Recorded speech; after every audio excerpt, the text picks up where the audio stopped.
ब्यावर में फैक्ट्री में गैस रिसाव हादसा। राज्यपाल हरिभाऊ बागड़े ने हादसे पर दुख जताया है। मृतकों के परिजनों के प्रति संवेदना जताई है। हादसे में घायलों के जल्द स्वस्थ होने की कामना की है। तो राज्यपाल हरिभाऊ बागड़े ने हादसे पर दुख प्रकट किया है। मृतकों के परिजनों के प्रति हरिभाऊ बागड़े ने संवेदना जताई है। हादसे में घायलों के जल्द स्वस्थ होने की भी राज्यपाल ने कामना की। बता दें कि ब्यावर में फैक्ट्री में गैस रिसाव हो गया था। कुछ लोगों की इस दरमियान मौत भी हुई है, कुछ लोग घायल भी हुए हैं। राज्यपाल ने इस हादसे पर दुख प्रकट किया।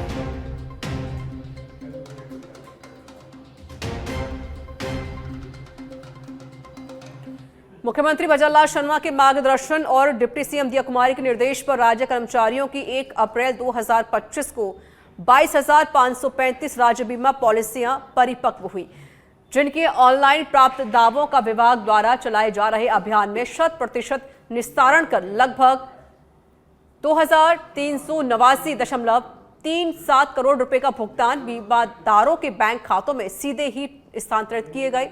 राज्य बीमा और प्रावधायी निधि विभाग की संयुक्त निदेशक निफिया चौधरी ने बताया कि वित्त विभाग के अतिरिक्त मुख्य सचिव अखिल अरोड़ा ने विभाग के जयपुर शहर, जयपुर ग्रामीण और सचिवालय कार्यालयों में परिपक्वता के कुल 3,159 ऑनलाइन प्राप्त दावों का पूर्ण निस्तारण करते हुए ऑनलाइन भुगतान अग्रेषित किया है।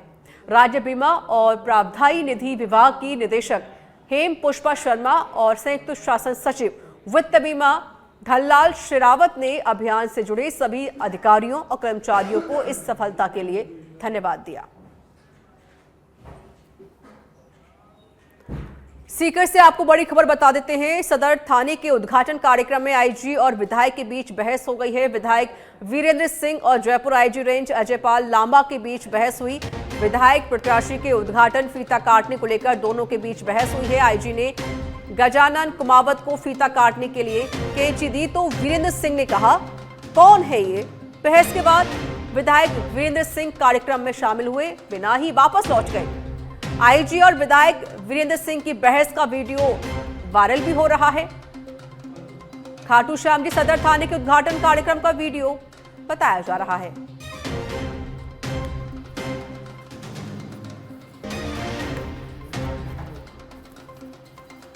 सीकर से जानकारी आपको दे रहे हैं, जहां प्रत्याशी का उद्घाटन फीता काटने को लेकर बहस छिड़ गई।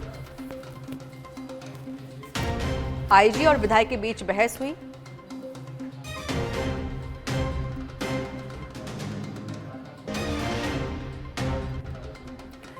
पीएचडी मंत्री कन्हैयालाल चौधरी आज बांसवाड़ा जिले के दौरे पर रहे हैं। बीजेपी विधायक कैलाश मीणा सहित तमाम बीजेपी पदाधिकारियों ने मंत्री कन्हैयालाल का भव्य स्वागत किया। इसके बाद जिला कलेक्ट्री सभागार में जिला कलेक्टर की मौजूदगी में पीएचडी अधिकारियों के साथ बैठक की गई और उचित दिशा निर्देश दिए गए। मंत्री कन्हैयालाल ने ग्रीष्म ऋतु शुरू होने से पहले सरकार से पानी की किल्लत से निजात दिलाने के लिए इस बार विभाग को 1 करोड़ का बजट आवंटित किया है। मंत्री कन्हैयालाल ने कहा कि आमजन को पानी की समस्या है जो कि दूर होनी चाहिए। गर्मी का मौसम चालू हो गया है। इस मौसम के अंदर पूरे राजस्थान में कहीं पानी की किल्लत नहीं हो। जो भी हमारे पुराना जो सिस्टम चल रहा है, चाहे जल जीवन मिशन का काम हो, चाहे हैंडपम्प्स हो, ट्यूबवेल्स हो, सबका समय पे मेंटेनेंस हो, तो है उस पानी का प्रॉपर तरीके से कैसे यूटिलाइजेशन हो, इसके लिए सभी जिलों के अंदर समीक्षा बैठक कर रहे हैं, जिसमें सभी अधिकारी, हमारे सभी जनप्रतिनिधि है, साथ में हमारी पार्टी के सभी अध्यक्ष, सबको बुला के क्योंकि जन समस्या क्या है उसका समाधान कैसे करें।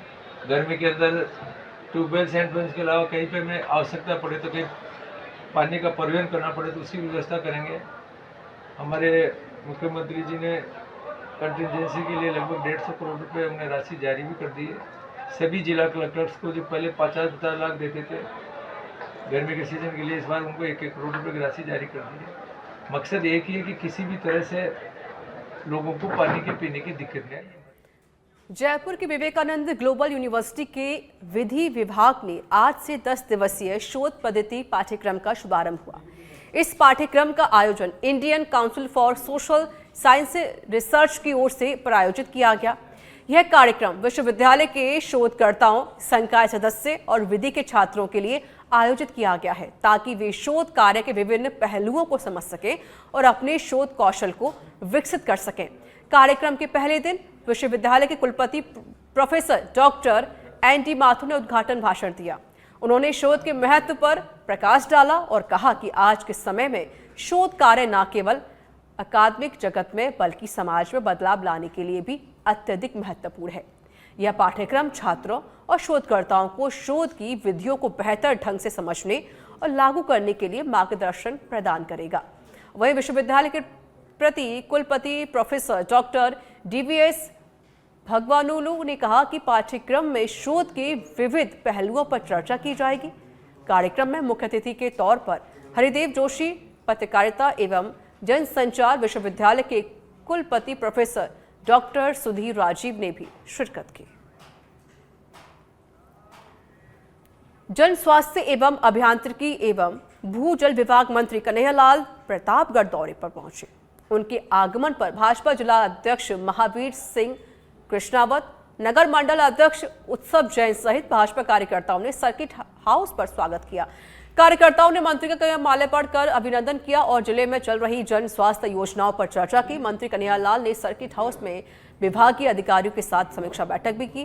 बैठक में जल आपूर्ति योजनाओं, ग्रामीण व शहरी पेयजल व्यवस्था तथा भूजल संरक्षण से संबंधित मुद्दों पर विस्तार से चर्चा हुई। उन्होंने अधिकारियों को निर्देश दिए कि जल आपूर्ति योजनाओं को तेजी से क्रियान्वित किया जाए और आमजन को निर्बाध जल सुविधा उपलब्ध कराई जाए।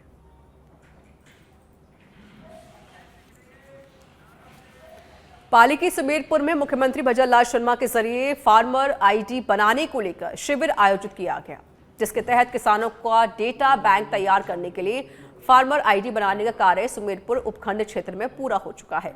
2 माह की अवधि में सुमेरपुर उपखंड क्षेत्र की 30 ग्राम पंचायत क्षेत्रों में 31 मार्च तक 24,175 किसानों की फार्मर आईडी बनाई गई। इससे आईडी धारक किसानों को प्रधानमंत्री सम्मान निधि योजना समेत अन्य योजनाओं का लाभ मिलेगा।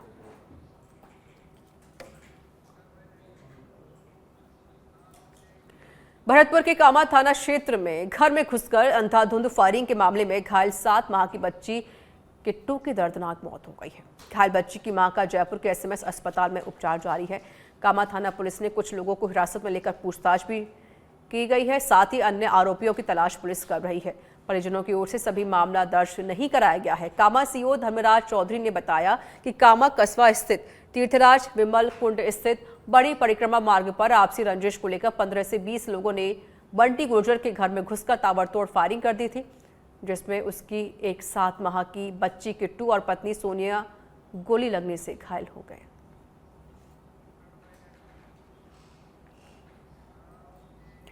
खबर झुंझुनू से है। लगातार 4 दिन में मधुमक्खियों का चौथा हमला। चारावास झुंझुनू शहर विगोदना के बाद उदयपुर वाटी में हमला हुआ है। उदयपुर वाटी में अंतिम यात्रा में शामिल लोगों पर हमला किया गया। करीब 2 दर्जन लोगों को मधुमक्खियों ने काटा है। 19 अस्पताल में मौजूद हैं जिनका इलाज चल रहा है। अंतिम यात्रा में शामिल लोगों पर हमला हुआ है। मधुमक्खियों के हमले से हड़कंप मचा। अर्थी छोड़कर लोग भागे।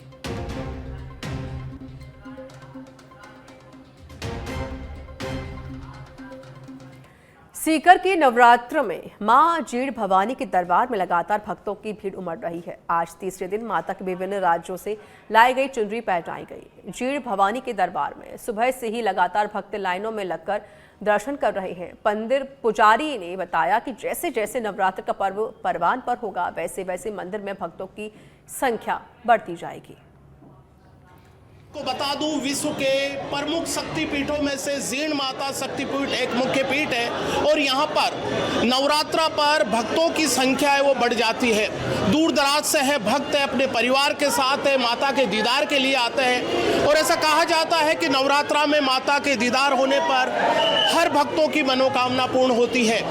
तीसरे दिन माँ चंद्रघंटा की पूजा होती है। खीर और दूध के साथ में यहाँ पर माता की आराधना की जाती है और लोग अपने मन्नत और अपनी इच्छा को लेकर माता के दरबार में आते हैं। आपको मैं बता दूं कि इस बार का जो प्रबंध है वो बेहतरीन प्रबंध रहा है। इस बार जो लोग हैं यहाँ पर आपको अलग अलग कतारों में से यहाँ पर माता के सीधा यहाँ पर माता का गर्भगृह है और बड़ी संख्या में यहाँ पर भक्त आपको नजर आएंगे। यहाँ पर सबके यहाँ माता के अपने साथ में नारियल है, फूल है और प्रसाद है, ये लाने का एक रिवाज है। और आपको ज़्यादातर यहाँ पर है छोटे बच्चे अपने जात जड़ूले के लिए भी माता के दरबार में आते हैं। कुछ भक्तों से मैं बात करा देता हूँ कि इस बार विशेष तौर पर क्या है और लोग क्या मन्नत लेकर माता के दरबार में आते हैं, इसके बारे में हम लोगों से बात करते हैं। क्योंकि यहाँ पर आज जो है कलकत्ता के फूलों से माता का श्रृंगार हुआ है और माता रानी का यहाँ पर जो श्रृंगार है बड़ा अलौकिक है लोगों को। यहाँ पर कुछ भक्त हैं, उनसे बात, कहाँ से आए हो आप? खंडेला से। अच्छा, मैं देख रहा हूँ माँ के दरबार में आप आए हो, पूरे परिवार के साथ आए हो? हाँ जी। अच्छा, क्या मन्नत लेकर आए हो, क्या मांगोगे माता जी से? ऐसे खुशी से ही। खुशी से आए हो, पूरा परिवार है माता से। जब कोई मन्नत पूरी हो जाती है तो खुशी से माता के दरबार में आते हैं। ये तमाम जो लोग हैं, कुछ महिलाएं हैं, बच्चों के साथ आए, बात कर लेता हूँ। कहाँ से आए हो आप लोग? हमें नहीं नमस्कार। अच्छा, ये बताइए, पूरा परिवार आया है? हाँ, पूरा परिवार है। तो बच्चों को यहाँ पर विशेष तौर में कहते हैं कि जात जड़ूले के लिए भी बच्चे लेकर आते हैं यहाँ पर? हाँ, जड़ूले के लिए लेके आए हैं। अच्छा, कितनी मान्यता है? मतलब खूब है मान्यता। यहाँ पर जात जड़ूले के लिए बच्चों को लेकर आते हैं, बहुत मान्यता है। यहाँ से मैं कैमरामैन को चाहूँगा कि पूरा जूम करके बता दे।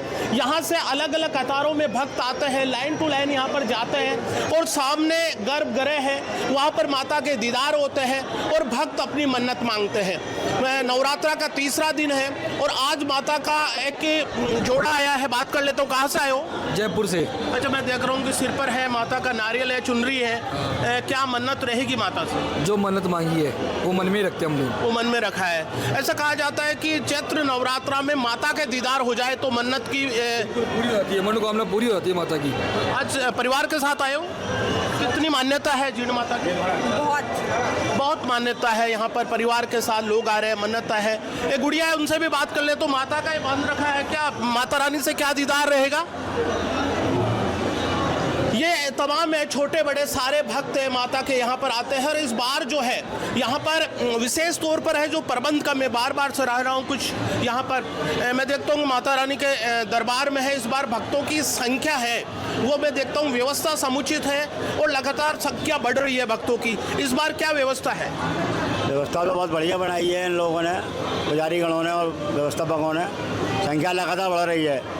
आज और कल में कम से कम 5 लाख लोगों को दर्शन करने की उम्मीद है। चैत्र नवरात्रा में माता के दीदार होना ये काफ़ी खास माना जाता है, थोड़ा बताइए। भाई इस समय कहते हैं गठजोड़ा जो होता है, नई नई शादी होती है, बच्चों के बाल दिए जाते हैं माता को। तो हर जो जाति जो माता से जुड़ा है, जिनकी कुलदेवी है, वो यहाँ दर्शन करने आता है, अपने बच्चों को लेके आते हैं, नई दूल्हा दुल्हन को लाया जाता है। तो ऑटोमेटिकली चैत्र नवरात्रों में भीड़ बढ़ जाती है और पुजारियों की इतनी सुगम व्यवस्था रहती है तो हम प्रेम से दर्शन कर पाते हैं और माता के बढ़िया जयकारों का आनंद ले पाते हैं।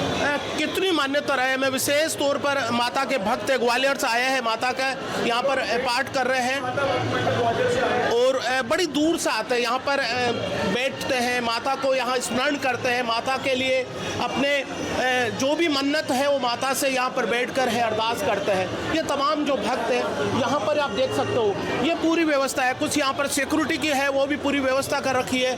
ग्रामीण अंचल के लोग सबसे ज़्यादा इस मेले में आते हैं, दूर दराज से लोग आते हैं, अपनी कुल देवी को यहाँ पर पूजा के लिए नवरात्रा में लोग आते हैं। और ये तमाम जो है छोटे बच्चे हैं, क्या बच्चे का जात जड़ूले के लिए आए हो?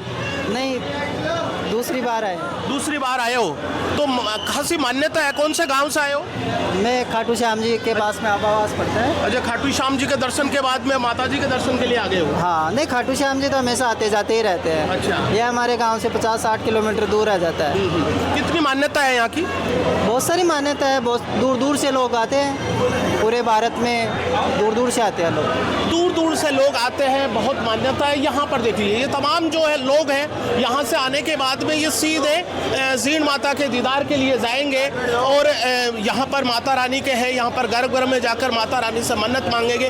तमाम जो यहाँ की अपडेट है सच बेदड़क पर आप देख रहे हो।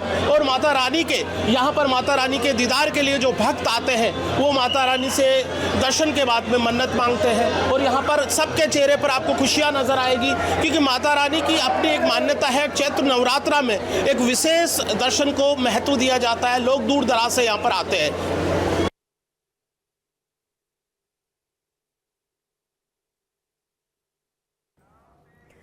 बूंदी में आवश्यक सेवाओं की साप्ताहिक समीक्षा बैठक जिला कलेक्ट्रेट सभागार में जिला कलेक्टर अक्षय गोदारा की अध्यक्षता में आयोजित हुई। बैठक में ग्रीष्मकाल के दौरान पेयजल, विद्युत आपूर्ति तथा चिकित्सा सेवाओं की समीक्षा कर आवश्यक दिशा निर्देश दिए गए। इस दौरान पीएम सूर्य घर योजना की प्रगति की समीक्षा की गई।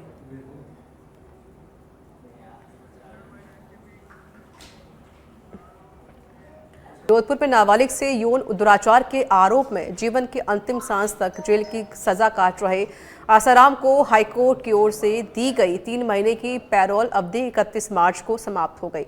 इसके चलते आसाराम 1 अप्रैल को जोधपुर सेंट्रल जेल पहुंचा। यहां पर उसे सेंट्रल जेल में बंद कर दिया गया। जेल में लाने के दौरान आसाराम के पांव में प्लास्टर बंधा हुआ था। इस दौरान मीडिया कर्मियों के पूछने पर उसके साथ चल रहे एक साथी ने बताया कि आसाराम रात के समय नीचे गिर गए थे। इसके चलते उनके पाँव में फ्रैक्चर हो गया। जेल में मैनुअल के नियम अनुसार तलाशी के बाद उसे अंदर प्रवेश दिया गया। इस दौरान उसके वकील भी जोधपुर सेंट्रल जेल के साथ में पहुंचे थे। हालांकि आसाराम की पैरोल अवधि बढ़ाने को लेकर हाईकोर्ट में 2 अप्रैल को सुनवाई होनी है, लेकिन हाईकोर्ट के निर्देशों की पालना में आसाराम को 1 अप्रैल को जेल सरेंडर करना था। ऐसे में देखने वाली बात यह होगी कि आसाराम जेल से कब वापस बाहर आ पाता है। श्री गंगानगर के रायसिंह नगर से खबर है। 3 बदमाशों ने दुकानदार के साथ मारपीट की है। मारपीट के बाद नकदी लेकर फरार हुए। 1,30,000 की नकदी ले गए बदमाश। रायसिंह नगर के 11 टीके मोड़ का ये मामला बताया जा रहा है।